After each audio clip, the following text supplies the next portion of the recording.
Olá, companheiras, olá, companheiros, saudações petistas. Essa é mais uma edição do podcast Em Tempos de Guerra, a Esperança é Vermelha. Hoje é sexta-feira, dia 9 de dezembro, dia das oitavas de finais da Copa do Mundo. Eu sou o Patrick Campos e estou com a conversa junto com vocês. No episódio de hoje, falamos sobre a mais recente reunião do Diretório Nacional do PT, ocorrida nesta quinta-feira, dia 7. Escutamos também a companheira Ana Afonso, vice-presidenta estadual do PT no Rio Grande do Sul e primeira suplente de deputada estadual gaúcha. A Ana fala pra gente sobre a transição para o novo governo Lula na área da educação. E ouvimos ainda o companheiro Daniel Valença, vice-presidente do PT do Rio Grande do Norte e professor da UFERSA e futuro vereador de Natal.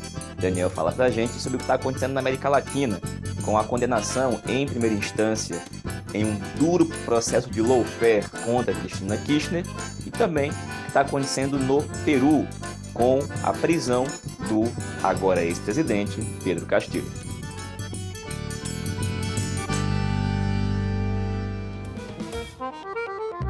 Pessoal, hoje é sexta-feira, dia 9 de dezembro, início das oitavas de final da Copa do Mundo, e o Brasil joga hoje meio-dia. Portanto, a gente antecipou um pouquinho a edição do nosso podcast. Estamos gravando, portanto, antes do resultado do jogo. Bom, a edição de hoje é dedicada a falar de alguns temas muito importantes. Vamos começar falando da mais recente reunião do Diretório Nacional do Partido dos Trabalhadores. O DN não se reunia há muito tempo. E essa foi uma reunião híbrida, que ocorreu de forma virtual, mas tendo algumas pessoas participando presencialmente na sede do PT em Brasília e na sede do PT em São Paulo. Pela articulação de esquerda, participamos eu, Patrick, o companheiro Walter Pomar e Júlio Quadros, e as companheiras Natália Sena e Daniela Matos. E vai ser o companheiro Walter Pomar, que é integrante do Diretório Nacional e acompanhou presencialmente em São Paulo, quem vai falar para a gente, fazer um informe sobre como é que foi essa reunião. E Walter, começamos ouvindo você.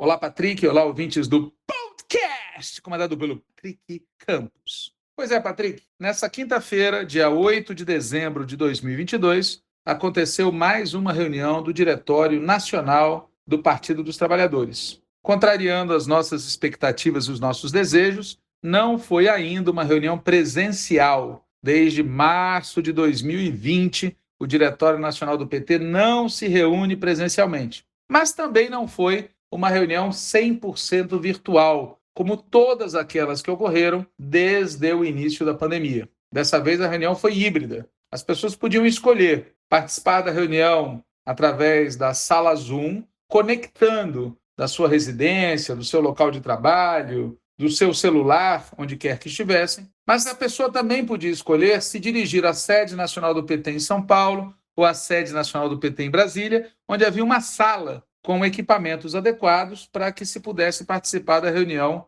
de maneira que as pessoas podiam escolher entre estar virtuais ou estar semi-virtuais, compartilhando um mesmo espaço físico com outros dirigentes e conectando os demais pela sala Zoom. Havia duas salas presenciais, uma em São Paulo e outra em Brasília. Na de São Paulo participou uma pessoa e na de Brasília participaram muitas pessoas, não sei quantas, mas calculo que mais de 20, mostrando aonde está, digamos assim, a pedra filosofal. Pois muito bem, a reunião começou na quinta-feira, 8 de dezembro, às 10h25 e terminou mais ou menos às 14h25. 10 às 11, 11 às 12, 12 às 13, 13 às 14. Foi uma reunião de 4 horas de duração. A reunião foi aberta com um debate sobre conjuntura nacional. Desse debate participaram a presidenta Gleisi Hoffmann, que fez uma fala inicial, 16 membros do Diretório Nacional, que falaram em quantidade proporcional às chapas que os elegeram, e o companheiro presidente Luiz Inácio Lula da Silva, que assistiu a uma parte das falas, interveio, e aí não sei dizer se continuou participando ou se foi para outra atividade. Além do debate sobre conjuntura, que resultou na aprovação de uma declaração, também houve a discussão de outros pontos de pauta. Houve uma discussão sobre as finanças do partido, houve uma discussão sobre a posse e também sobre a diplomação, houve uma discussão sobre a recomposição do Diretório Nacional e do Conselho Curador da Fundação Perseu Abramo, houve uma discussão sobre a relação governo-partido e assim terminou a reunião. Vou dar um spoiler, acho que spoiler não é a palavra, né? Vou contar um pouco como é que foi isso tudo. Como eu já disse, a reunião foi aberta com a discussão de conjuntura, que tomou a maior parte do tempo da reunião. A primeira pessoa a falar foi a companheira Gleisi Hoffmann. Ela fez um discurso de abertura, elogiou a militância do partido, elogiou os dirigentes do partido, elogiou alguns dirigentes em particular, relatou a trajetória do partido desde o golpe contra a presidenta Dilma até esse momento e exaltou o papel do Lula nesse processo. Ela chegou a dizer que essa vitória só foi possível graças ao companheiro Lula e, dirigindo-se a ele, disse, abre aspas, não ganharíamos essa eleição se não fosse o senhor, fecha aspas. A companheira Gleisi também destacou que essa eleição foi uma grande vitória, mas não foi uma vitória política completa e disse que, por isso mesmo, temos que entrar mostrando a que viemos. Também destaco na fala da companheira Gleisi Hoffmann, presidenta nacional do PT, o momento em que ela disse que, abre aspas, Lula se tornou a garantia do Estado democrático de direito, vírgula, a garantia da democracia, vírgula. Eu destaco esse trecho porque ele condensa uma confusão, na minha opinião, que está presente em muitas cabeças. A ideia de que Estado democrático de direito é igual a liberdades democráticas. Na nossa opinião, não é. E a confusão entre uma coisa e outra tem implicações políticas muito sérias. Também destaco o fato da presidenta Gleisi Hoffmann ter dito que nós temos um governo em disputa. Eu lembro que no período 2003-2015, quem afirmava isso com todas as letras era a esquerda do partido. E havia, no setor moderado do PT, uma resistência a aceitar essa tese, né? Dessa vez, não. Dessa vez foi a própria presidenta nacional do PT que fez questão de destacar o fato de que nós temos um governo em disputa. Vale destacar também, na fala da companheira Gleisi Hoffmann, a referência ao Estado como motor do desenvolvimento. Reconstituir esse papel do Estado, retomar o papel das empresas públicas, investimentos e programas sociais. Ela deu um grande destaque a isso, o que é, por um lado, perfeitamente correto e muito positivo. Por outro lado, chama a atenção que tenha desaparecido do nosso vocabulário o tema reformas estruturais. É como se o que estivesse posto para nós era reconstrução do status quo ante golpe, e não as reformas estruturais, como a reforma agrária, a reforma política, a reforma da comunicação, a reforma do setor financeiro, etc., que sempre foram o fio condutor da nossa política, no sentido mais forte da palavra. Outro aspecto muito importante da fala da companheira Gleisi Hoffmann foi quando ela disse que é essencial organizar e fortalecer a base popular do governo Lula, que se inicia no dia 1º de janeiro de 2023. E ela foi explícita ao dizer que, se não fizermos isso, corremos o risco de viver de novo o que vivemos no segundo governo da companheira Dilma Rousseff. Notem que isso é de imensa importância. Primeiro, pela orientação prática. Nós precisamos ter base popular organizada. Em segundo lugar, pelo reconhecimento de que não é o presidente ou a presidenta, pessoa física, que é o fator decisivo. Muitas pessoas dentro do PT, na esquerda brasileira, alimentam a fantasia de que o golpe aconteceu porque a presidenta era Dilma. E junto disso vem, além da fantasia, o erro de atribuir a ela, pessoa física, erros que, via de regra, foram coletivos, ou pelo menos de uma grande parte do PT, como é o caso da política econômica adotada em 2015, que sempre fazemos questão de lembrar, foi avalizada por 55% dos delegados e delegadas ao Congresso Nacional do PT, realizado em Salvador, Bahia. Pois bem, ao dizer que se nós não organizarmos a nossa base popular, o governo Lula 2023-2026 corre riscos similares ao que correu o governo Dilma, está aí o reconhecimento de que não é a personalidade do presidente ou da presidenta que é o fator decisivo. O fator decisivo é a correlação de forças entre as classes sociais. E desse ponto de vista, a companheira Gleisi também destacou a importância de fortalecer o partido. E nesse contexto, reafirmou, ou melhor dizendo, informou ao diretório aquilo que já era de conhecimento público, ou seja, de que ela não vai integrar o governo, que ela vai permanecer na presidência do partido. Disse ela, para evitar ou para contribuir para evitar que se repita aquilo que aconteceu em 2002, 2003, em que houve um esvaziamento da direção partidária. Esse é um capítulo muito interessante, que mereceria um debate muito aprofundado, porque, de fato, naquele momento, o companheiro Zé Dirceu, que era o principal dirigente do PT em âmbito nacional, escolheu compor o governo. E a presidência do partido foi assumida pelo companheiro José Genuíno. Então, é um bom debate saber se o que ocorreu naquele momento pode ser resumido na palavra esvaziamento, e se o tema se refere principal ou exclusivamente à presidência do partido. De toda maneira, fica aí a confirmação, dada pela própria companheira Gleisi Hoffmann, de que ela permanecerá na presidência do partido. O mandato dela tem uma duração prevista até o final do ano de 2023. Após a fala da companheira Gleisi Hoffmann, falou a companheira Mônica Valente, que coordenou uma comissão de dirigentes que estavam encarregados de elaborar uma resolução. Essa comissão funcionou e chegou à conclusão de que não havia condições de apresentar uma resolução e optou por apresentar uma proposta de declaração. Essa declaração, aqui faço um spoiler, foi aprovada tal e qual a comissão propôs. Certamente o Patrick Campos vai providenciar a leitura aqui dessa resolução para que os ouvintes do podcast possam tomar conhecimento. Opa, muito bem, Walter. Então já vou aproveitar aqui para compartilhar com os companheiros que nos escutam a declaração política que foi aprovada ontem pelo Diretório Nacional do Partido e que já está disponível também no site nacional do PT. Ela diz o seguinte, abre aspas, Declaração Política do Diretório Nacional do PT. O Brasil da Esperança com Lula e o povo brasileiro.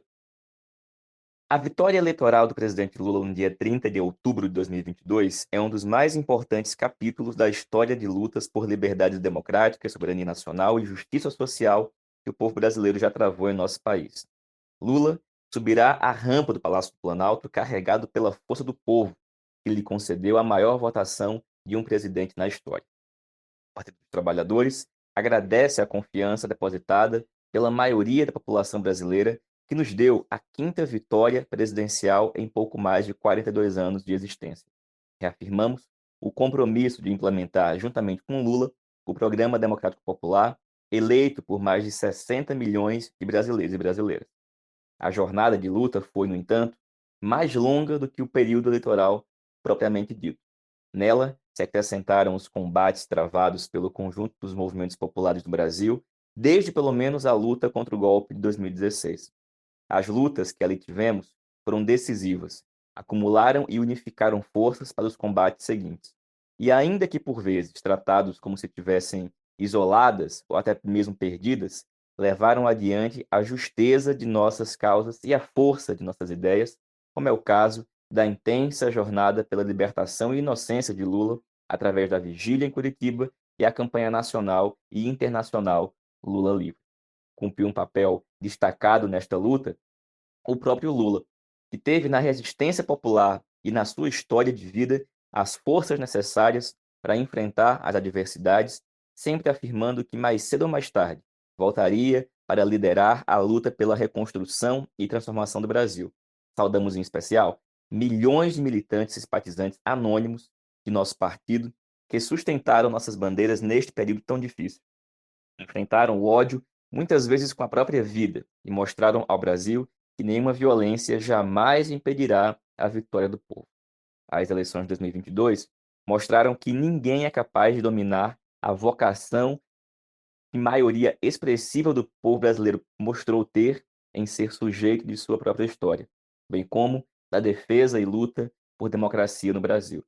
A partir desta missão histórica é que construímos uma ampla unidade das forças de esquerda, combinada com a composição de um campo político-social nunca antes visto e que articulou diversas outras forças democráticas existentes em nossa sociedade. A discussão em torno da natureza e o significado histórico da vitória da chapa Lula-Alckmin não é pauta apenas no Brasil, atingindo e impactando as múltiplas lutas por desenvolvimento com justiça social, transição ecológica, soberania, liberdades democráticas e socialismo em todo o mundo. Os impactos desta expressiva modificação da conjuntura brasileira já puderam ser vistos na 27ª Conferência do Clima da Organização das Nações Unidas, antes mesmo da posse presidencial, e se estenderão para a próxima quadra da história.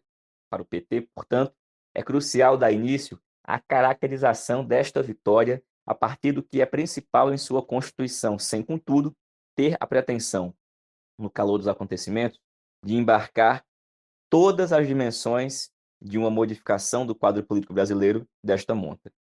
Entendemos, no entanto, que Lula foi a expressão eleitoral de um projeto que representou política, cultural e socialmente as classes trabalhadoras brasileiras, achacadas pela fome, desemprego, desalento, violência, negacionismo científico e colapso sanitário destes 4 anos de governo Bolsonaro. A natureza de nossa candidatura deu condução política para enfrentarmos o pleito eleitoral, apresentando saídas para os problemas que afligem o cotidiano das famílias brasileiras, atingidas pela alta do preço dos alimentos e dos combustíveis, pela taxa de desemprego beirando os 9% da população, com cerca de 40% de empregos informais, e pelo recorde de 62,5% de brasileiros e brasileiras em situação de pobreza. Conquistamos o voto da maioria do povo brasileiro porque assentamos nossa candidatura a serviço dos interesses desta maioria e, mais uma vez, a despeito da vontade das elites, mostrou ter expressiva capacidade de luta para a reconstrução e transformação de um Brasil de todos e todas. Lula soube conduzir este bloco integrando aliados importantes e aproximando segmentos inéditos à nossa campanha, de modo a conseguir enfrentar os desmandos do uso indevido da máquina pública como nunca antes se viu, do aparelhamento de setores armados do Estado, compra de votos e brutal pretensão patronal junto aos trabalhadores, além da presença contínua de mentiras e fake news durante todo o período eleitoral. O PT mostrou ser, mais uma vez, um partido orientado à defesa e à ampliação da democracia brasileira. Diante do autoritarismo e do aparelhamento de setores armados do Estado, apostamos na mobilização e soberania popular e, por meio do voto, impusemos uma significativa derrota à coalizão do ódio, da violência e do ataque à vida. Abre-se um novo tempo para o povo brasileiro, em toda a sua diversidade e pluralidade. Construir seu caminho para o desenvolvimento, para a liberdade, para o bem-estar e para a soberania nacional, superando uma vez mais o amargo receituário neoliberal aplicado nos últimos anos e novamente derrotado nas urnas.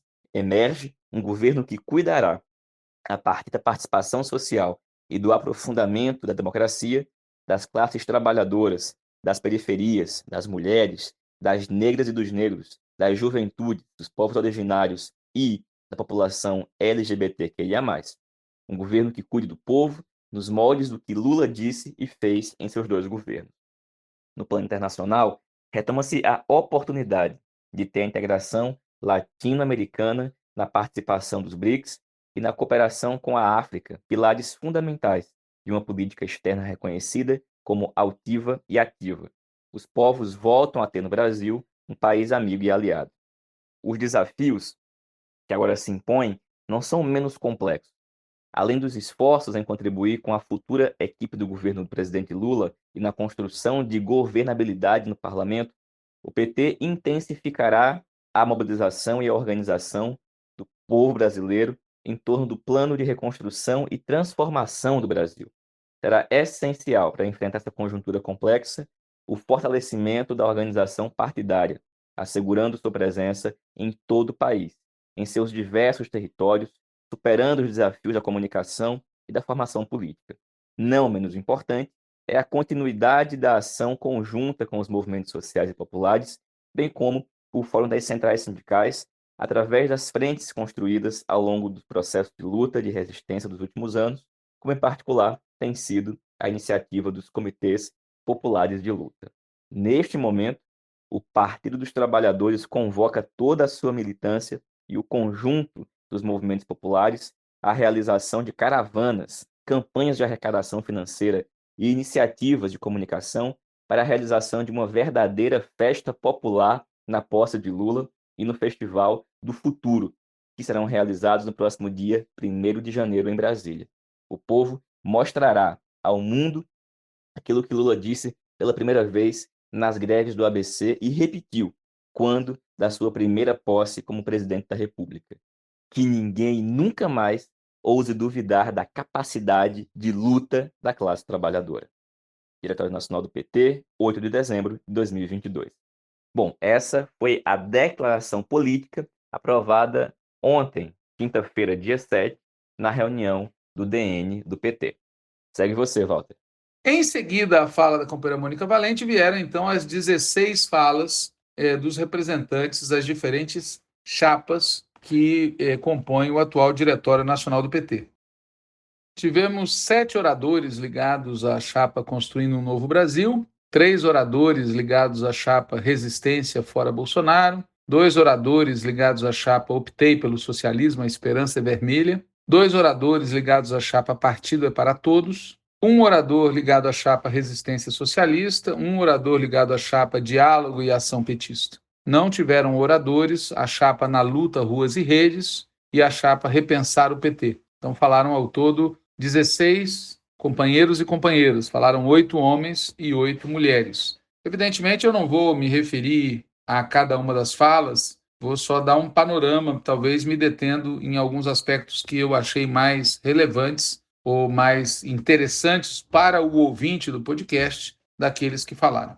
O companheiro 40 da CNB foi o primeiro a falar. Ele propôs que se incluísse uma menção ao vice-presidente eleito, Geraldo Alckmin, na declaração final do diretório. Como nós veremos mais adiante, essa proposta não foi aceita. Falou o companheiro Joaquim Soriano, da Democracia Socialista. Vocês podem procurar no site www.pagina13.org.br. Lá tem um link para o texto apresentado pela DS como contribuição ao Diretório Nacional. Falou a companheira Jaqueline, falou o companheiro Pimenta, falou a companheira Ludmila. Da fala da companheira Ludmila, eu destacaria a referência que ela fez a 2 companheiras, uma do Mato Grosso, outra de Rondônia, candidatas a deputada pelo PT, que não se elegeram por conta do coeficiente eleitoral, mas tiveram votações imensas, né? Receberam grande parte dos votos dos respectivos estados. Em seguida, falei eu. Opa, Walter, peraí. Você falou que você fez a sua fala neste momento antes da companheira Mariana Janeiro. Então, a gente pediu que o companheiro Walter Pomar também nos enviasse a gravação da sua fala, a fala que ele fez durante o debate de conjuntura na reunião do DN. E é essa fala do companheiro Walter Pomar que a gente passa a escutar a partir de agora. Bom dia, companheiros. Bom dia, companheiras. Nós, da Articulação de Esquerda, apresentamos um texto de contribuição ao debate sobre conjuntura que está sendo travado nesta reunião do Diretório Nacional. Esse texto se intitula Garantir a Posse e Iniciar Imediatamente as Transformações. Ao mesmo tempo, nós participamos da comissão que, ao fim de várias reuniões, produziu uma declaração política para este diretório debater e aprovar. Nós votaremos nesta declaração desde que se mantenha o texto apresentado tal como ele está, desde que não se altere o texto que foi mais ou menos consensuado no âmbito da referida comissão.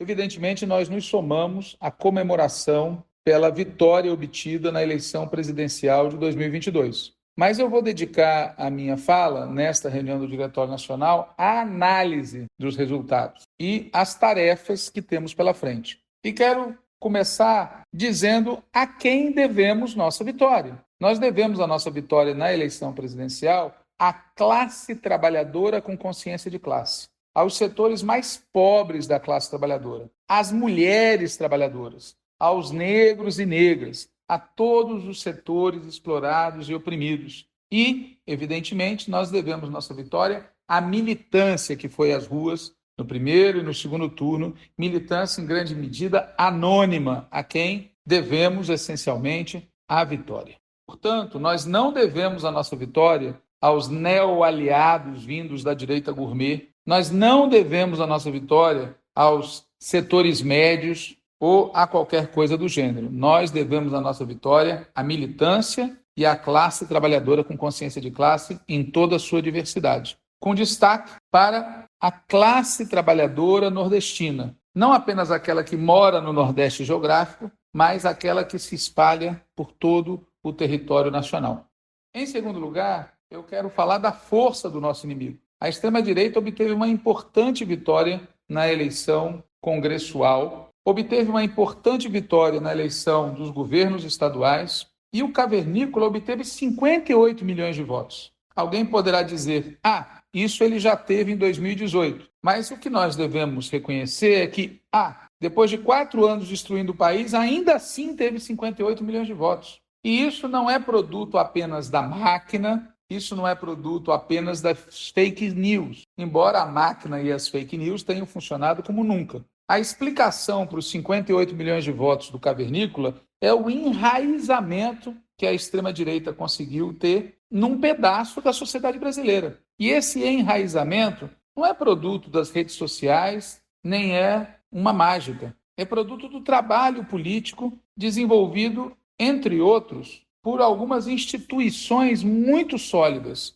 As Forças Armadas, as polícias, as igrejas fundamentalistas, as empresas, especialmente do agro, etc, etc, etc. A terceira questão que eu quero destacar é que a batalha contra a extrema-direita continua e vai durar um bom tempo. E essa batalha tem uma dimensão política eleitoral. As eleições de 2024 e 2026 estão aí. A batalha contra a extrema-direita tem uma dimensão militar. É preciso substituir os comandantes das Forças Armadas por gente comprometida com a democracia. É preciso mudar profundamente o acionar das polícias em todo o país. É preciso desarmar a extrema-direita, que se armou durante esses anos. E é preciso realizar mudanças institucionais e profundas na sociedade brasileira e no Estado brasileiro. Isso é imprescindível para acabar com as chamadas tutelas, a tutela militar, a tutela do centrão, a tutela dos mercados, especialmente a do agro, e a tutela dos gringos. Se a gente não acabar com isso, se a gente não derrotar profunda e radicalmente a extrema-direita, a ameaça continuará nos rondando. E veja, aqueles que falam que nós fizemos uma frente democrática têm que ser coerentes com isso. A luta pela democracia implica em acabar com essas tutelas, em última análise, implicam no desconhecimento da soberania popular. Qual é um dos principais problemas ou uma das principais contradições que a gente enfrenta nessa luta contra a extrema-direita, nessa luta contra as tutelas? É o fato de que a derrota completa da extrema-direita não vai acontecer se a gente também não derrotar o neoliberalismo. E, como todos sabemos, há neoliberais que apoiaram a nossa candidatura, compõem a nossa chapa e vão integrar o nosso governo. Motivo pelo qual eu não me somo àqueles que consideram ter sido um acerto a política de alianças e a inclusão de um vice tucano e golpista. Quando a gente fala em superar o neoliberalismo, do que nós estamos falando? Nós estamos falando de, em primeiro lugar, sair da situação atual, em que a gente é uma subpotência primária exportadora, um paraíso do capital financeiro, e passar por uma nova situação em que nós nos convertamos numa potência industrial de novo tipo. Além disso, se trata de construir uma sociedade de bem-estar social que mereça o nome. E condição e resultado disso tudo, que nós construamos uma democracia popular, e não essa democracia eleitoral brutalmente imperfeita e que, em última análise, serve à hegemonia dos capitalistas, da classe dominante, da burguesia. Pensando em termos de tempo, nós temos 3 grandes obstáculos de curto prazo. O primeiro deles é a herança maldita deixada não pelo cavernícola, mas a herança maldita que é deixada pelo golpismo. Essa história toda começou no golpe de 2016, do qual participaram muitos dos atuais neo-aliados. Um segundo grande obstáculo de curto prazo é a situação objetiva, nacional e internacional. Veja, nós acabamos de viver no Peru aquilo que todos acompanhamos. Tivemos, antes disso, a condenação contra a companheira Cristina Kirchner e, antes, a rejeição do projeto de Constituição elaborado no Chile. Quer dizer, sem entrar nos detalhes do que ocorreu em cada um desses países, o fato é que a situação está muito difícil no mundo, na nossa região e também aqui no nosso país. A situação objetiva é um obstáculo de curto prazo. E o terceiro grande obstáculo de curto prazo é a correlação de forças. Por correlação de forças, eu me refiro à força da extrema-direita, me refiro à chantagem neoliberal, que, como já foi dito, e sempre é importante repetir, tem apoios internos. E, por correlação de forças, eu também me refiro à fraqueza orgânica do nosso campo democrático e popular. Na eleição de 2022, se repetiu o ocorrido em 2002, 2006, 2010, 2014. Nós temos mais votos do que gente organizada, muito mais votos do que gente organizada, o que significa dizer que um dos nossos grandes desafios no plano organizativo é organizar essa força eleitoral, organizar nos sindicatos, nos movimentos e também no partido, né? O partido tem que abrir as portas para receber uma imensa quantidade de militantes que se aproximaram do petismo e que podem se converter em militantes partidários. Evidentemente, só vai ter sucesso essa operação se a gente conseguir equacionar corretamente a relação governo-partido. Nós não conseguimos equacionar corretamente essa relação no período 2003-2016.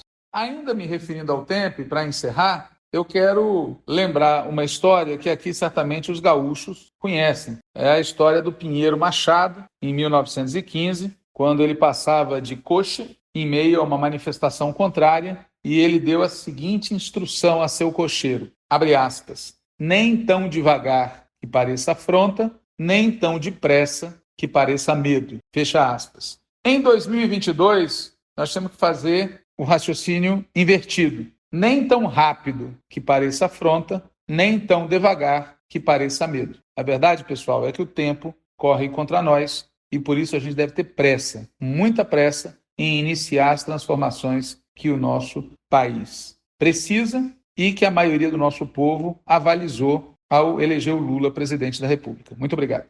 Valeu, Walter. Bom, importante. Agora continua contando para a gente como é que foi o restante da reunião e das discussões também nesse ponto de conjuntura. Depois falou a companheira Mariana Janeiro, falou depois o companheiro José Guimarães. José Guimarães fez uma fala com vários aspectos muito curiosos, né? Ele, como todo mundo sabe, foi um defensor da Frente Ampla, mas ele fez questão de destacar que quem venceu as eleições foi o PT. Ele destacou isso com muita força. E por isso mesmo, na opinião dele, a ação do governo deve contribuir para fortalecer o PT. É um governo com alianças, mas que tem que ter um direcionamento. É interessante que, junto disso, veio uma fala em defesa da política de alianças, usando como argumento de que, ao contrário do que os críticos diziam, o fato de nós termos feito uma frente ampla não produziu nenhuma renúncia, nenhuma mudança, nenhuma alteração para pior no nosso programa. Fazendo um spoiler, logo ali na frente, o companheiro Sokol vai dizer que não é bem assim, e lembrou o caso da independência do Banco Central. Eu poderia lembrar também o caso do silêncio obsequioso sobre o tema das Forças Armadas, uma postura rebaixada em relação ao tema do agronegócio e outros assuntos. Falou depois a companheira Gleide Andrade, que é tesoureira nacional do PT. Ela fez uma fala muito interessante, que começou destacando o fato de que ela é filiada ao PT desde os 14 anos, que ela tem mais tempo de vida como petista do que tempo de vida como não petista. Depois se referiu ao calvário que nós passamos no último período e disse que agora nós estamos vivendo a ressurreição, né? É uma avaliação que eu classificaria como assaz otimista, porque ela parte do pressuposto de que daqui para frente nós teremos fundamentalmente notícias positivas. E, na verdade, acredito que nem ela mesma acredite nisso. Como todos nós sabemos, nós vamos ter momentos positivos, mas também vamos ter momentos negativos e muito difíceis no próximo período. A Gleide, como outras pessoas que falaram na reunião, não só da CNB, fez muitos elogios à companheira Gleisi Hoffmann, chamando ela de timoneira, entre outros elogios, né? E parabenizando a companheira Gleisi pela decisão de continuar à frente da direção nacional do PT.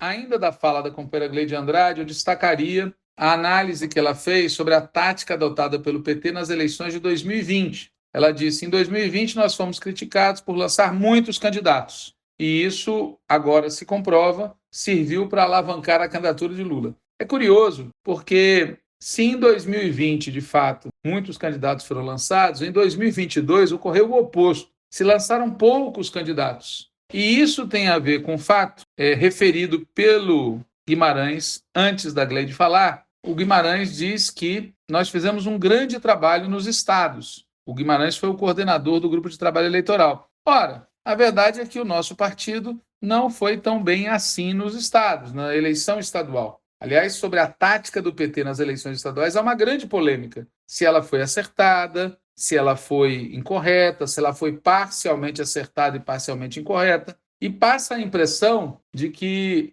a referência que a companheira Gleide fez à tática de 2020 é uma espécie de vacina contra as críticas que já estão sendo feitas à tática nossa em 2022, quando nós deixamos de lançar candidatos. Aliás, foi o que nós fizemos em Minas Gerais. Nós deixamos de lançar candidatos a governador e nos arrebentamos, né? Muito bem. Outra fala importante que a companheira Gleide fez diz respeito ao que está sendo feito pelos bolsonaristas no apagar das luzes, né? Um assédio brutal para privatizar empresas, para passar empresas do governo federal para o governo estadual, como está se tentando fazer com o Porto de Santos. Enfim, é um alerta importante que a companheira Gleide fez para o fato de que, mesmo derrotados, eles estão ativíssimos. Em seguida, falou o companheiro Lula. Sobre a fala do companheiro Lula, eu vou comentar depois. O companheiro Lula foi sucedido pela fala do companheiro Penildon, da Bahia, né? O Penildon, como muitos outros, fez um elogio desbragado ao companheiro Lula. Talvez o que tenha feito o elogio conceitualmente mais forte tenha sido o companheiro Marcos Sokol, mas o Penildon chegou perto. Ele disse que o Lula é o intérprete do amadurecimento da classe trabalhadora e a principal liderança mundial, se referindo ao desempenho do companheiro Lula na COP27. Essa ideia do Lula como principal liderança mundial tem sido muito repetida, mas ela tem um componente de autoilusão também. É evidente que o Lula tem um papel destacado no cenário mundial, mas se isso não tiver respaldado pelo fortalecimento do Brasil como potência econômica, como potência social, como potência científico-tecnológica, como potência industrial, e inclusive também com capacidade de defesa, essa condição de principal liderança mundial não terá retaguarda à altura, né? O Penildon também fez uma referência muito importante a algo que foi dito pelo companheiro Lula. O Penildon diz: olha, não basta melhorar as condições de vida do povo, é preciso fazer uma intensa disputa cultural. E nessa mesma toada foi a próxima oradora, a companheira Maria do Rosário, né? A Maria do Rosário chamou atenção para o fato de que o bolsonarismo usou pesadamente o aparato de governo, chamou atenção para o fato de que nós temos um desafio muito grande pela frente no que diz respeito a fazer funcionar os comitês populares, a formar pessoas através da nova primavera, nova etapa da nova primavera. Disse também que não basta inclusão econômica, que é necessária a tal disputa cultural, que o PT deve contribuir para formular políticas. Disse que esse é um governo, nosso governo, é um governo em disputa, chamou atenção para o fato de que eles estão, né, a direita é uma direita armada, né? Ela deu os números da expansão dos CACs só no último período, e tudo isso para chegar à conclusão de que o partido tem seu papel, mas o governo também tem um papel muito importante nesse processo de disputa de hegemonia. E aqui tem um dos nós em debate nessa reunião do Diretório Nacional e também, acredito, daqui para frente. Qual é exatamente o papel do governo e qual é exatamente o papel do partido na disputa de consciências, na disputa política, na disputa de projetos na sociedade brasileira.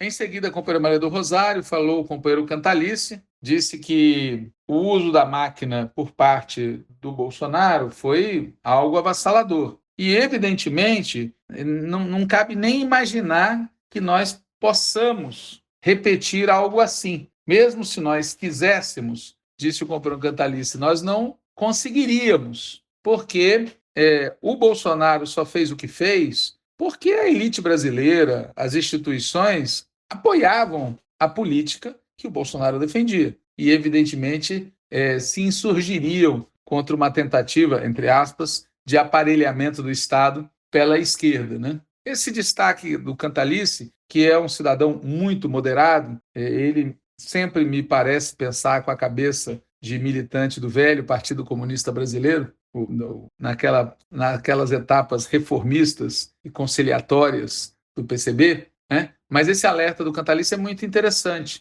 Quer dizer, nós não podemos tomar como padrão o que faz o lado de lá. Por isso é muito importante, e não podemos, não é uma discussão em tese, é porque o lado de lá faz o que faz porque é parte da classe dominante. Portanto, nós temos que concentrar a nossa energia, claro, na ação de governo, mas na auto-organização da classe trabalhadora. Aqui, evidentemente, sou eu falando, não é o companheiro Cantalice, não são esses os termos que ele utilizou. O companheiro Cantalice, ao mesmo tempo, disse que a vitória do Lula começou a ser construída quando ele montou a chapa com o Alckmin, e disse que o governo Lula não é um governo de transição, mas é um governo de reconstrução, é uma coalizão democrática. Esse é um tema que, pelo visto, está em debate no interior da própria corrente majoritária, porque o companheiro José Guimarães fez na fala dele uma referência crítica a essa ideia de que o governo Lula seria um governo de transição.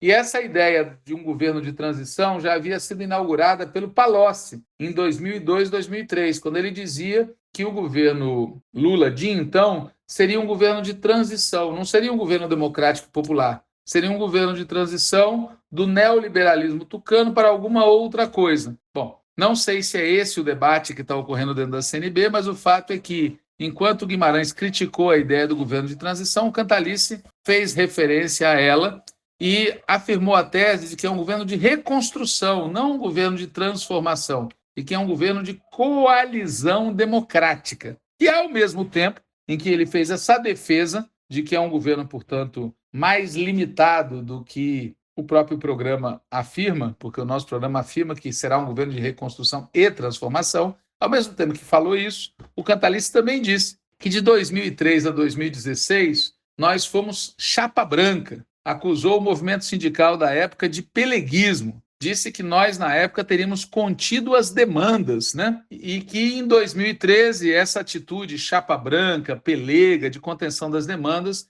teria nos posto a perder quando ocorreram as manifestações de 2013 e a direita passou a ocupar as ruas. É muito curioso que o Cantalice, que é sem dúvida o personagem mais moderado dos setores, digamos assim, falantes do campo majoritário, ou seja, daqueles que buscam formular, ele é um dos mais moderados, mas ele ao formular, faz afirmações que lembram as críticas que a ultra-esquerda faz ao PT, à CUT, aos movimentos sociais. É muito curiosa essa contradição.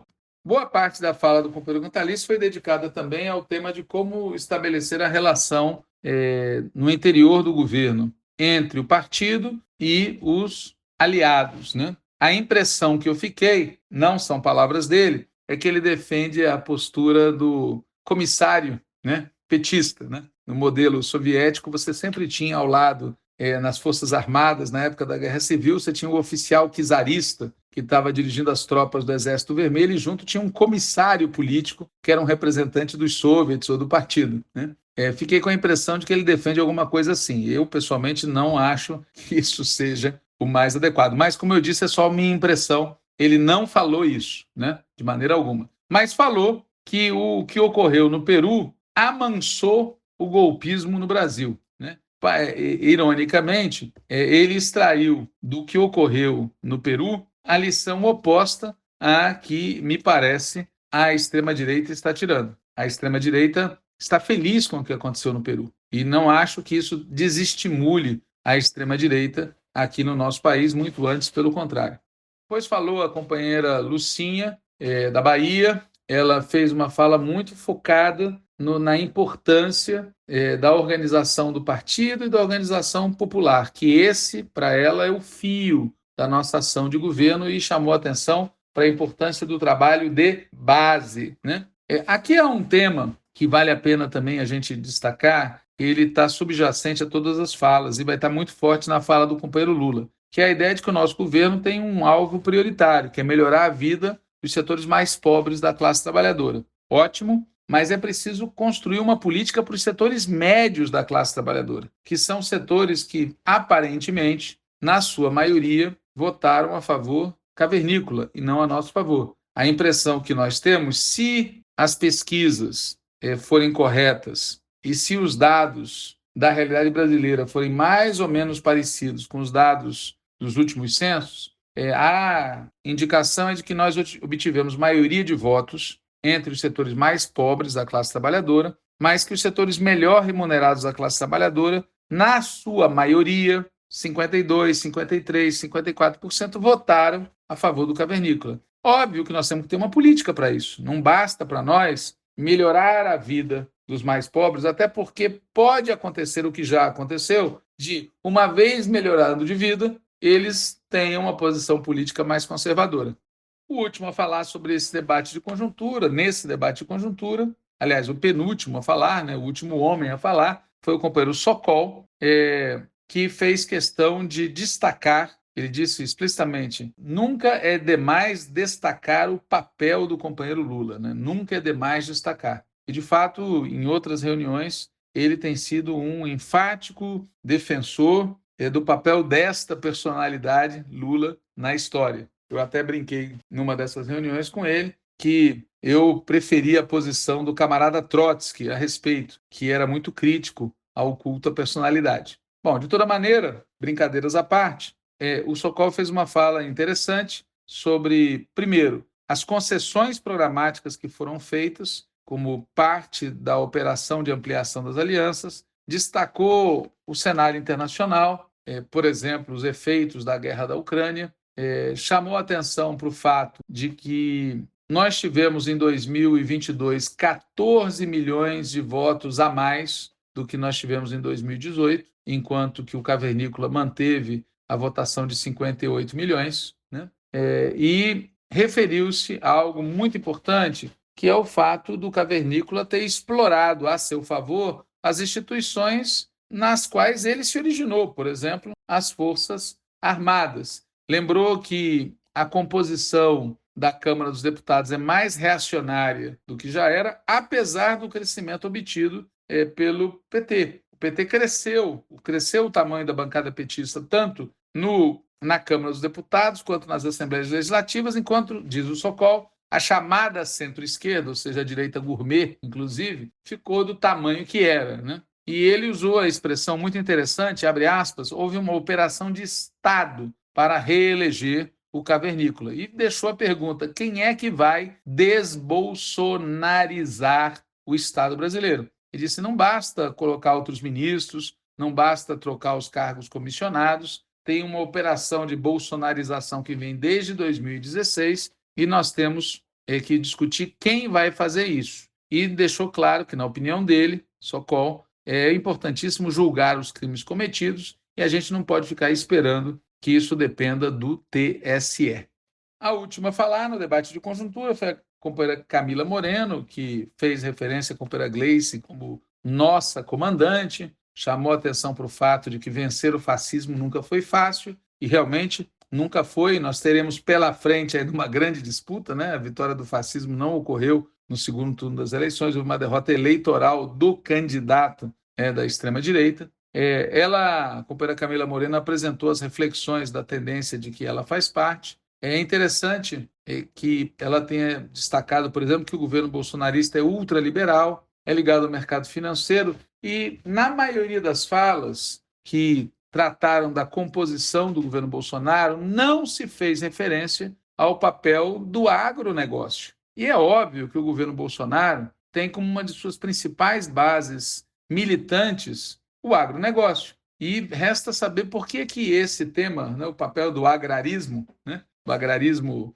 dos ricos, é tão minimizado, né, no debate. Né? Bom, com isso se encerraram as 16 falas e na hora de votar o texto foram feitas duas pequenas alterações, uma delas incluindo o papel da militância anônima, né, dos milhões que se engajaram sem que a gente saiba o nome das pessoas, sabe quem, mas que se engajaram e foram os que levaram essa campanha em todos os cantos do país. E se fez uma referência também ao fato de que a frase do Lula, que ninguém nunca mais ouse duvidar da força da classe trabalhadora brasileira, essa frase foi dita no discurso de posse, mas já havia sido dita numa das memoráveis greves do ABC. Essas duas alterações foram aceitas, mas não foi aceita a inclusão do nome do Alckmin na declaração, assim como não foi aceita a inclusão da federação, não foi aceita uma referência à federação na declaração final. Antes de falar da fala do companheiro Lula, vale a pena aqui citar rapidamente o que ocorreu depois do debate de conjuntura. Né? Houve uma discussão sobre finanças que se resumiu a um informe e a aprovação de uma resolução sobre a obrigatoriedade de estar em dia com o partido para assumir determinadas tarefas. Sobre esse assunto, eu cheguei a fazer uma declaração de voto, votei contra aquilo que foi deliberado, posso, noutra ocasião, explicar os motivos. Foi feita uma discussão sobre a posse, sobre a diplomação, que é agora, e a posse. É muito importante mobilizar fortemente para que a posse tenha grande presença de massa. Foi aprovado um parecer elaborado pelo companheiro Romênio e pelo companheiro Paulo Teixeira acerca das alterações no Diretório Nacional. Uma das chapas que integra o Diretório Nacional tem uma polêmica interna sobre quem a representa na instância partidária. Na chapa, essa polêmica foi resolvida, mas a pessoa que estava na direção se recusou a sair e se abriu uma polêmica sobre se a chapa tinha ou não autoridade para fazer a modificação. E como é óbvio, ou como deveria ter sido óbvio desde o início, a chapa tem essa autoridade. Foi esse o parecer e, contra a abstenção de algumas pessoas, foi aprovada a substituição e, finalmente, a chapa será representada por quem a chapa quer. Em seguida, houve uma fala de encerramento da companheira Gleisi, e no decorrer dessa fala foi tratado do tema da relação governo-partido, né? Ou seja, das movimentações que o Partido dos Trabalhadores busca fazer para ter uma presença expressiva, uma influência direta, né? Expressiva no governo do nosso companheiro Lula. Bom, e por falar em Lula, agora eu vou resumir um pouco o que foi, a meu juízo, a partir das anotações que eu fiz, a fala do companheiro Lula no Diretório Nacional do PT. Né? Ele estava muito bem humorado, fez uma fala, na minha opinião, muito boa do ponto de vista político, disse que é muito cedo para fazer uma avaliação, um balanço, propriamente dito, do processo eleitoral, mas que, independente disso, é preciso destacar a importância de milhões de heróis anônimos, essa militância que a gente às vezes não sabe nem o nome das pessoas, mas que foi quem segurou a onda da campanha. Inclusive, essa é a origem de uma das alterações que houve na declaração do Diretório Nacional para destacar a importância dessas pessoas. Né? Fez um elogio muito grande à Gleisi Hoffmann e destacou a importância dela permanecer na presidência nacional do PT. Disse que as eleições de 2022 foram mais difíceis do que ele imaginava. Como é público, ele chegou a acreditar num certo momento, para ser mais preciso, que era possível vencer no primeiro turno, e não foi isso que aconteceu. Ele referiu-se ao fato, inclusive, do cavernícola ter crescido mais do que nós no segundo turno, e fez uma afirmação que me parece muito correta, de que um dos motivos pelos quais uma parte da sociedade prefere o cavernícola, apesar de toda a desgraceira, tudo que ele é de ruim, etc., um dos motivos de uma parte da sociedade brasileira preferir aquele cidadão é que a nossa política, né, a política do PT, a política especialmente de inclusão social, não agrada essa parte da sociedade brasileira. Essa parte da sociedade brasileira quer o Estado para eles, quer políticas para eles, não aceitam políticas em favor dos setores mais pobres da população, exatamente aqueles que mais precisam do Estado. ele enfatizou muito isso, reafirmou o compromisso dele no sentido de melhorar a vida desses que têm mais dificuldades, né? Chamou atenção para o fato de que esse nosso governo, que começa no dia 1º de janeiro de 2023, vai ser a primeira experiência de governar o país contra uma oposição de direita militante e com uma parte dessa oposição de direita militante estando armada, né?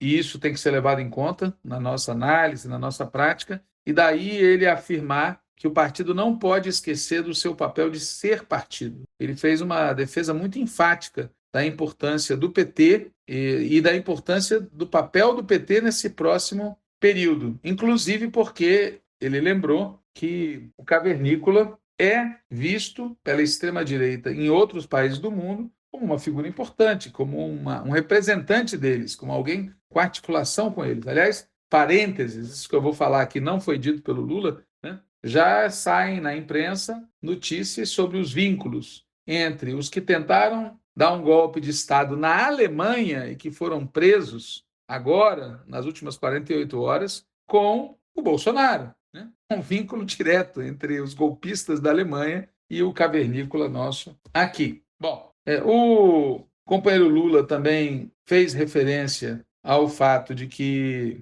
é fundamental fazer o povo melhorar de vida, é fundamental enfrentar essa herança que foi deixada pelo lado de lá. Essa herança inclui várias armadilhas. Por exemplo, ele citou algo que eu não sabia, que a lei das estatais estabelece tantos procedimentos para fazer substituição que é possível que vários dirigentes nomeados pelo cavernícola permaneçam nos seus postos por um tempo exagerado, ainda durante o governo Lula. A lei das estatais foi aprovada, disse o Lula, no governo Temer. Né? Lembrou o Lula, foi aprovado no governo Temer. E também fez referência, assim como a companheira Gleide Andrade já havia falado, a operações que os caras estão fazendo, mesmo tendo sido derrotados, com o objetivo de saquear, né? Com o objetivo de continuar causando danos ao povo brasileiro, às políticas públicas, etc. Fez muita ênfase, né? Ele terminou o discurso dele dizendo explicitamente: não esqueçam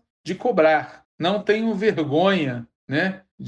Não tenham vergonha, não tenham medo, não tenham timidez na hora de criticar o próprio governo dele, né? Ele disse que se não houver crítica, a gente pensa que está tudo certo. É muito importante isso que o companheiro Lula disse, porque há muita gente que é tímido, para usar a expressão dele, tá certo? Esquece de cobrar, tem vergonha, tem medo de falar na frente do próprio companheiro Lula o que deve ser falado, assim como também tem uma postura recuada na hora de fazer os movimentos sociais, os sindicatos debaterem aquilo que é papel deles, que é reivindicar, que é exigir, que é cobrar, etc. Então, muito importante que o companheiro Lula tenha dito isso e tenha destacado também a disputa ideológica que está em curso nas ruas desse país. Paro por aqui. Obviamente, o companheiro Lula disse outras coisas que eu me reservo o direito de não dizer, certo? Me limitei aqui àquilo que é posição política pública e que já foi, de uma maneira ou de outra, dita pelo companheiro Lula em várias oportunidades. Destaco que foi uma boa fala, uma fala de alto nível e que contribui para que o partido se sinta à vontade para cumprir o seu papel. É isso, Patrick Podcast. Espero que tenha sido útil para você e para os ouvintes.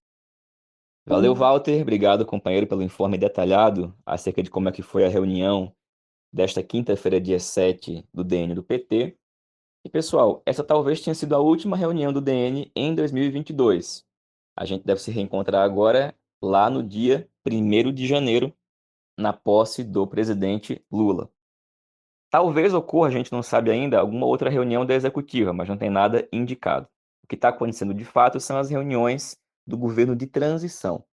Como a gente sempre tem feito, em cada edição do podcast desse mês de novembro e dezembro, temos feito informe de gente que está acompanhando a transição. Na edição passada, a gente ouviu o companheiro Pedro Vasconcelos e Sônia Fardim sobre a transição na cultura e Rayane Andrade acerca da transição nos direitos humanos.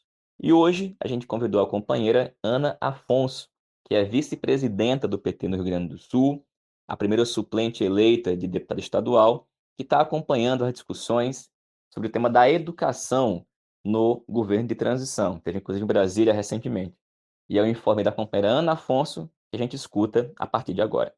Olá, companheiros e companheiras, aqui é Ana Afonso, vice-presidenta estadual do PT do Rio Grande do Sul e deputada estadual suplente nas eleições de 2022. Estou entrando aqui para contribuir hoje com o podcast Em Tempos de Guerra, a Esperança é Vermelha, no que se refere ao tema da transição para o governo Lula e os desafios na área da educação. Estive recentemente em Brasília acompanhando o conjunto de reuniões que são organizadas neste período de levantamento de diagnóstico dos problemas das principais áreas do governo, especialmente no tema educação, e a gente percebe já muitas dificuldades, muitos desafios colocados para nós da esquerda, do PT, no processo de transição do governo Lula. O primeiro desafio que está posto é justamente a forma como o grupo de trabalho da educação iniciou a sua formatação, as primeiras reuniões,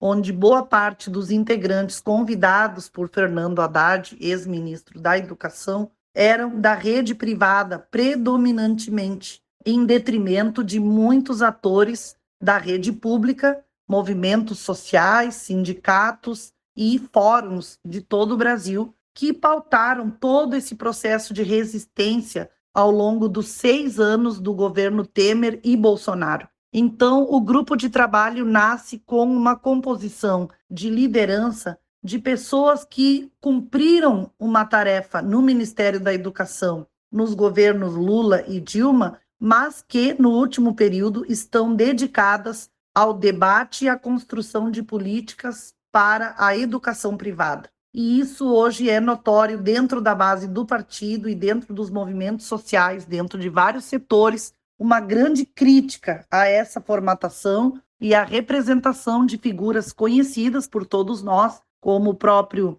Paim, onde desempenha atualmente uma tarefa vinculada à venda de sistemas de ensino para a rede privada no Brasil, especialmente o estado do Mato Grosso, foi um dos primeiros estados que fez contratação dos projetos propostos ali por ele. Então, nasce um processo político muito estranho para todos e todas nós, para nós educadores e educadoras que nos organizamos e que pautamos o Plano Nacional de Educação em 2014, plano esse que não tem sido cumprido pelo governo Bolsonaro, para nós que estamos vivenciando todo o desmonte das políticas públicas na área da educação, o desmonte orçamentário que é gigantesco, que nós percebemos aí um montante muito grande de recursos que faltam no orçamento de 2023 para dar conta do básico da educação. Quando eu digo básico, é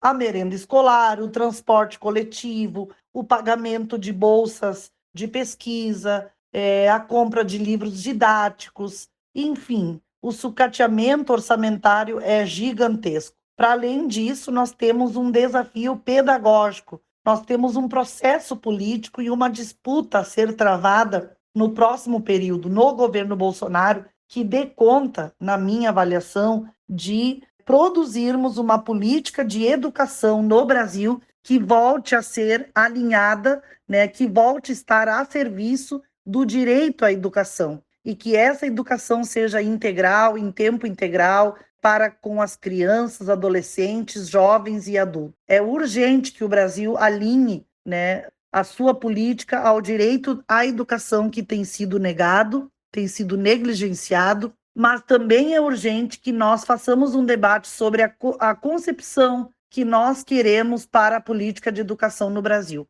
tendo em vista o crescimento do fascismo, do bolsonarismo no país, das culturas conservadoras, de todos os enfrentamentos ideológicos que nós enfrentamos no último período no campo da educação, como Escola Sem Partido, o projeto do homeschooling, uma série de debates da proibição das questões de gênero no campo da escola, os ataques à base nacional curricular, os conteúdos os ataques à liberdade de cátedra, nós precisamos, para o próximo período, atacar e vencer esse processo cultural no país em médio prazo, e a educação é um dos principais instrumentos, além da cultura, na minha avaliação, capazes de construir uma transformação social, capaz de construir uma concepção que visa o desenvolvimento humano em todas as dimensões, seja ela intelectual, física, afetiva, social, cultural, ética, política, entre outros, inspirados também na pedagogia de Paulo Freire, de Darcy Ribeiro, de Anísio Teixeira. Nós precisamos, na base do PT, não abrir mão da pauta da política. Esse é um grande desafio. O PT precisa, nas suas prioridades, apontar que a educação não pode ser uma moeda de barganha, nem para os setores da educação privada que ainda compõem as fileiras do partido, muito menos para os setores desse campo largo que elegeu a coalizão do governo Bolsonaro. Esse é um grande desafio que está colocado. Acabei participando e acompanhando, a convite da deputada Rosa Neide, a reunião nacional do coletivo, do Fórum Nacional Popular de Educação, um fórum que acrescentou muitos elementos importantes ao debate do diagnóstico e apontou necessidades para o próximo período. Temos muitas contribuições a trazer, muitos desafios. Precisamos compreender se o governo Lula estará encorajado, por exemplo, a revogar a reforma do novo ensino médio, a estabelecer o fortalecimento do Enem, a travar batalhas importantes no campo do financiamento, recuperando o acesso, a permanência, a garantia da qualidade e também uma pedagogia que seja emancipadora, libertária e que construa cidadania, democracia, onde a escola seja o espaço, da reconstrução de valores tão caros para nós na sociedade e recuperação, de uma sociedade mais democrática e mais cidadã. Por isso, companheiros e companheiras, está colocado um grande desafio para a gente, que nós façamos uma grande luta, seja na transição, seja na sustentação deste governo, mas também seja apontando, a necessidade de que o PT, que o presidente Lula como um todo e que a transição como um todo compreendam que a educação não é moeda de barganha e que o nosso projeto de país passa por um projeto de educação que não abra mão dos pilares da escola pública de qualidade, da cidadania e da democracia. Um abraço a todos e até mais. Valeu, Ana. Muito obrigado, companheira. E, gente, esta semana também teve muita coisa acontecendo nos países aqui da região, na América Latina.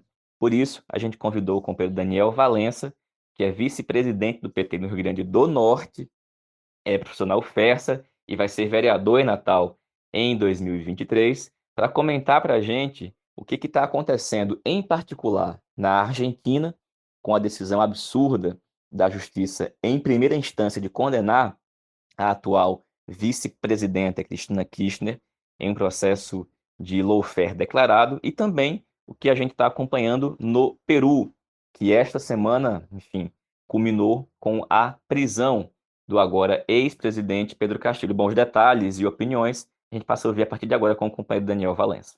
Olá, Patrick. Olá, ouvintes do podcast Tempo de Guerra Esperança Vermelha.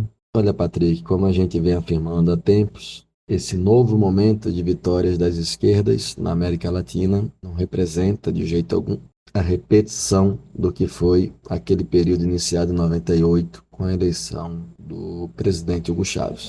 Ou seja, o nosso entusiasmo com essa nova maré vermelha, com o fato de pela primeira vez termos governos como o da Colômbia, o do México sob lideranças de esquerda, ela tem que ser sopesada com vários outros elementos da nossa conjuntura. Vivemos uma crise do capital, vivemos um avanço da extrema-direita na região e vivemos também uma crise nas esquerdas, que na década de 60, 70 tinha um horizonte socialista muito nítido e, na atualidade, não consegue implementar alternativas à situação de dependência a qual nossos países estão vinculados. É nesse cenário que, após a boa notícia da vitória do Petro na Colômbia, da vitória do Lula no Brasil, tivemos 2 reveses, seja na Argentina, seja no Peru. Na Argentina já era um fato anunciado o lawfare contra a presidenta Cristina Kirchner, em que promotores, juízes vinculados ao ex-presidente Macri, que circulavam e visitavam sua casa de campo, foram favoráveis à condenação de 6 anos da vice-presidenta. Cristina, ela reagiu de maneira muito firme, dizendo que, na verdade, o sistema que hoje a condena é o sistema que não tolera que os trabalhadores tenham bem-estar, que as pessoas vivam bem e que o peronismo defenda os trabalhadores argentinos. Ou, nas suas palavras, entre aspas, a verdadeira sentença que me deram é a inabilitação perpétua para o exercício de cargos públicos porque condenam um modelo econômico. O poder econômico e midiático controla uma espécie de Estado paralelo e restrito. É um sistema disciplinar da direção política argentina, não dos que pensam como eles, os macristas. Falo de nós, do peronismo, daqueles que têm compromisso com os direitos do povo. A Cristina, portanto, abandona qualquer debate meramente de técnica jurídica ou de ilusão republicana e dialoga com os trabalhadores argentinos sobre o significado real da sua condenação. Resta agora vermos como será a resposta do povo nas ruas. Há convocações de paralisações, de atos, mas é importante que nós vejamos o fôlego que o povo argentino vai ter de, nas ruas, tentar derrubar essa condenação, já que ainda cabe apelar para a Corte Suprema. No Peru, Patrick, aconteceu a alternativa, a solução mais trágica possível. Nós abordamos também aqui no podcast como, desde que o Pedro Castillo foi eleito, que as elites peruanas não aceitaram sua vitória. Vitória apertada por pouco mais de 40 mil votos, mas que representou uma vitória popular. E o que foi feito desde o momento em que as urnas abriram e confirmaram a vitória do Castillo foi, primeiro, tentativa de impedir a sua posse, segundo, tentativa de sequestrar o seu governo. Castillo tinha a opção de tentar mobilizar as massas, especialmente rurais, para forçar uma constituinte ou para forçar uma alteração na correlação de forças a médio prazo e poder fazer algumas mudanças no país. Acontece que logo nos primeiros meses, na primeira crise, ele destituiu o Guido Bellido, que era o seu primeiro-ministro, o chefe do seu gabinete no parlamento, e ao fazê-lo, desde aí ele começou um giro, primeiro para a centro-esquerda e logo após para a extrema-direita. Ao optar por esse giro ideológico, Castillo, de um lado, perdeu o seu suporte no Peru Libre e em bases populares, e, de outro lado, de maneira alguma, conseguiu compor uma base de direita que sustentasse o seu governo. Neste conflito entre Castillo e o Legislativo, que na verdade representa um conflito entre as elites peruanas, seus capitalistas, e uma possibilidade de alternativa de governo popular, o governo não aguentou 2 anos de gestão e o 4º pedido de vacância. Frente ao pedido de vacância, Castillo tomou o pior caminho possível, que foi fechar o Congresso, decretar estado de exceção, decretar remodelação do sistema de justiça e toque de recolher. Ou seja, ele fez o que Fujimori tinha feito em 92, porém, em 92, Fujimori o fez com o apoio do capital nacional e internacional. E, como consequência, sua ditadura durou até 2000. Desta vez, Castillo tomou tal decisão e, poucas horas depois, já estava preso e segue detido por ao menos 7 dias. López Obrador do México ofereceu asilo para Pedro Castillo, que o solicitou formalmente hoje. Há notícias de que ele teria tentado ir para a embaixada mexicana, mas que a polícia e civis teriam impedido o asilo, o que seria uma grave violação aos direitos humanos do Castillo, e a sua vice-presidenta, que já tinha antes mesmo dito que não concordava com os ideais do Peru Libre, que tinha uma outra perspectiva política, a Dina Boluarte, assume pregando um governo de coalizão nacional, de conciliação nacional, e afirma que não convocará novas eleições. A saída, portanto, é uma saída conservadora e que não resolve a crise política peruana, com 6 presidentes em 7 anos. Ao mesmo tempo, o Peru Libre, que foi contrário à tentativa de golpe do Pedro Castilho e contrário também ao impeachment do Castilho, diz que vai colocar como central na luta política a liberdade do Castilho e a convocação de uma constituinte como única alternativa para superar a crise política. Valeu, Daniel. Obrigado, companheiro. Pessoal, essa foi mais uma edição do podcast Em Tempos de Guerra, a Esperança é Vermelha. A gente se reencontra, portanto, na próxima sexta-feira. Lembrando que agora o podcast tem apenas uma edição semanal. Saudações petistas. Agora, Lula presidente, com caravanas sendo organizadas para a gente se encontrar em Brasília no dia 1º de janeiro.